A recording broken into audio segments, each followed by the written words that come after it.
दोस्तों, आज की कहानी है। बड़ी बहू, तू तो बिगड़ी हुई थी ही, साथ में हमारी छोटी बहू को भी बिगाड़ दिया। दोस्तों, कहानी शुरू करने से पहले अगर आपने चैनल को सब्सक्राइब नहीं किया हो तो कर लीजिए, ताकि आपके पास पहुंचे हर नया वीडियो। सभी लोग साथ बैठकर खाना खा रहे थे। नीलिमा गरम गरम फुलके सेकने के साथ साथ परोस भी रही थी।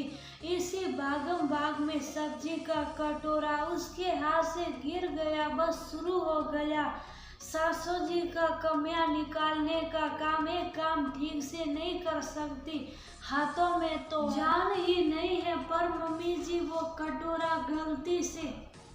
नीलिमा ने अपनी सफाई देनी सही, पर उसकी बात पूरी होने से पहले ही बीच में नीलिमा के ससुर जी बोल पड़े। तुम जवाब देती हो अपनी सास को? तुम तो जैसी हो सो हो, तुम्हें देख कर छोटी बहू भी बिगड़ गई, इसलिए वो भी जवाब देती हैं।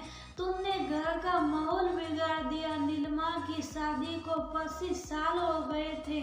जब उसकी शादी हुई थी, उसके देवर और ननद ज्यादा बड़े नहीं थे। नीलिमा के पति रोहित उन्हें बहुत प्यार करते थे, तो नीलिमा ने भी उन्हें बिल्कुल अपने भाई बहन की तरह अपना लिया था। सास ससुर की सेवा में भी कोई कसर न छोड़ी। सुबह से शाम तक सभी की फरमाइशें पूरी करती। नीरजा ने कभी किसी से कोई शिकायत नहीं की थी। अपनी ननद को तो वह इतना प्यार करती जैसे उसकी बेटी हो। जब भी वो अपने स्कूल के लिए लेट हो रही होती तो उसके तैयार होते होते उसके मुंह में निवाला तक डाल देती, ताकि वह भूखी न जाए। उसने सारे रिश्तों को आत्मसात कर लिया था, पर उसे तो कभी एक बहू भी नहीं समझा गया। बात बात पर उसमें कभी कमी निकालना और एक जगह बैठे बैठे सारे काम करवाना, यही काम था सभी का। जब भी रोहित नीलिमा के लिए कुछ भी बोलने की कोशिश करता, हमेशा उसे ये बोलकर शुभ कर दिया जाता, ज्यादा अपनी बीवी की तरफदारी न किया करो। बड़े बेटे हो घर के, जब तुम ऐसे बहू का पक्ष लोगे तो अपने छोटे भाई को क्या सिखाओगे? और रोहित बेचारा बड़े भाई का फर्ज निभाने में पति का फर्ज भूल ही जाता। इतना सब करने पर भी नीलिमा कभी भी अपनी सास को खुश नहीं कर पाई।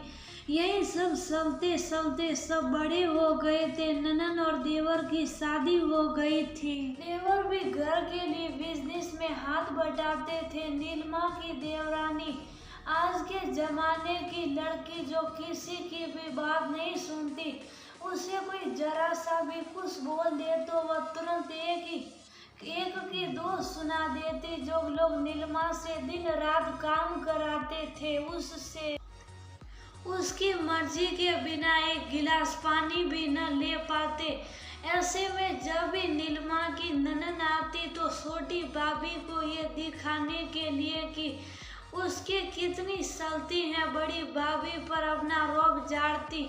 वो ये भी भूल जाती कि भाभी ने उसे बच्चों की तरह प्यार किया है। अपने से छोटी देवरानी के सामने अपनी बेइज्जती नीलिमा बर्दाश्त नहीं कर पाती और धीरे धीरे नीलिमा ने विरोध करना शुरू कर दिया था। देर से ही सही, पर अपने आत्म सम्मान के लिए अब नीलिमा आवाज उठाने लगी थी। यहाँ पर भी उसे ही गलत ठहराया जाता। उसका अपना पक्ष रखना भी जवाब देना हो जाता और देवरानी का जवाब देना भी नजरअंदाज कर दिया जाता। छोटी छोटी बातों को इतना बड़ा कर दिया जाता कि उनसे पार पाना नीलिमा के लिए मुश्किल हो जाता। आज ही किसी बात को लेकर देवरानी सासू जी की कहाँ सुनी हो गई थी। उसने तो कोई भी काम करने से हाथ खड़े कर दिए थे और अपने कमरे में जाकर दरवाजा बंद कर लिया था। देवर जी ने भी अपनी बीवी का साथ देते हुए सासू जी को ही सुना दिया था।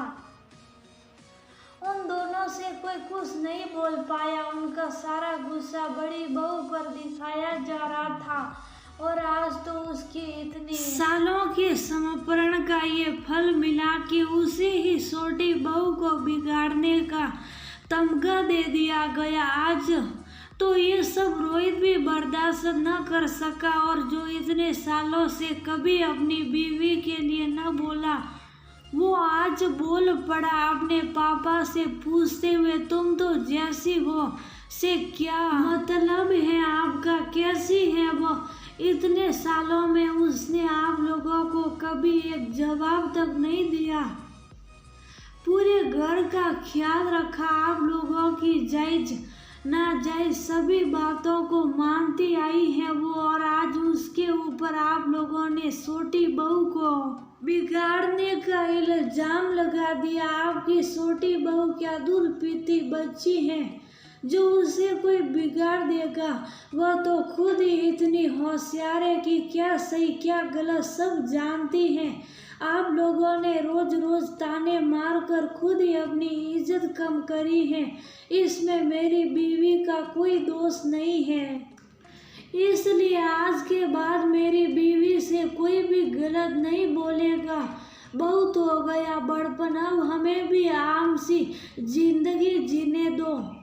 अब मैं ये सहन नहीं करूँगा कि कोई भी मेरी बीवी को कुछ भी कहे। वो आपका मान सम्मान वैसे ही करती रहे, उसके लिए अब आपको भी उसकी इज्जत करनी पड़ेगी। और नीलिमा के सामने जाकर बोला, मुझे माफ कर दो, मैं अगर पहले ही तुम्हारे लिए बोलता तो कोई भी तुम्हारे आत्म सम्मान को ठेस नहीं पहुंचा पाता, न ही किसी की कुछ भी कहने की हिम्मत होती। जैसे छोटी बहू से कहने की नहीं है, क्योंकि उसका पति उसके साथ है।